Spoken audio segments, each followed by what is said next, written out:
is a video request for biblical scholar Dan McClellan. All right, let's see it. I just want to know what the Bible actually says about UFOs. Honestly, with all the news going on about drones, plasma orbs, and weird phenomena flying over New Jersey and all over the world, I'm curious because a ton of people are like, these are angels. The Bible says they're angels. It's wheels within a wheel covered with eyes and there's wings.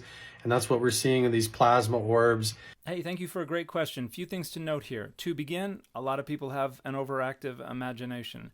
There's always a perfectly rational explanation for these things, and in this case, it's usually people just filming stars or planets or things like that through inadequate technology, and the way they render things confuses them and throws them off, or they're drones or planes or things like that. The second thing to note is that the ophanim, which is the Hebrew word for wheels, the singular is ophon, are only ever described as being these conscious entities in Ezekiel 1 and 10, and then they're mentioned once in passing in Ezekiel 11. And they're never once identified as angels anywhere in the Bible. That is an entirely post-biblical ideological innovation.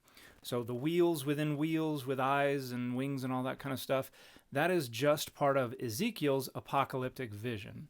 So what are they doing in that vision? Well, to fill out that story, we need to understand a little bit better what's going on with the Judahites in exile. Prior to the exile, Adonai was the patron deity of Israel, and their purview only extended as far as the borders of Israel. And Adonai was thought to be located within the temple in Jerusalem. With the destruction of the temple and the forced migration of the Judahites, they are now outside of Adonai's purview, and Adonai's home has been destroyed. So they've got to rationalize some way to make sense of all this, and they want Adonai's presence. And so one of the things that Ezekiel is doing in this vision is mobilizing God's throne.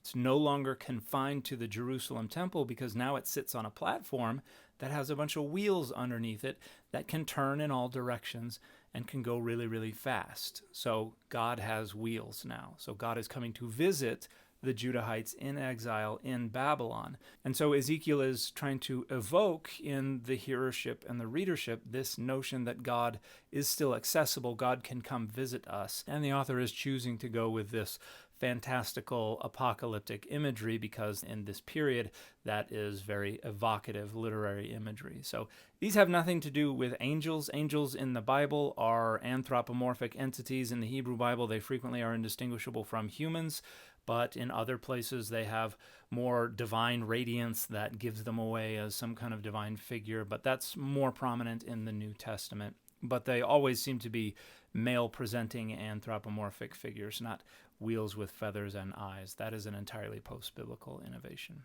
And the fit for this video has been Noah's Re'em.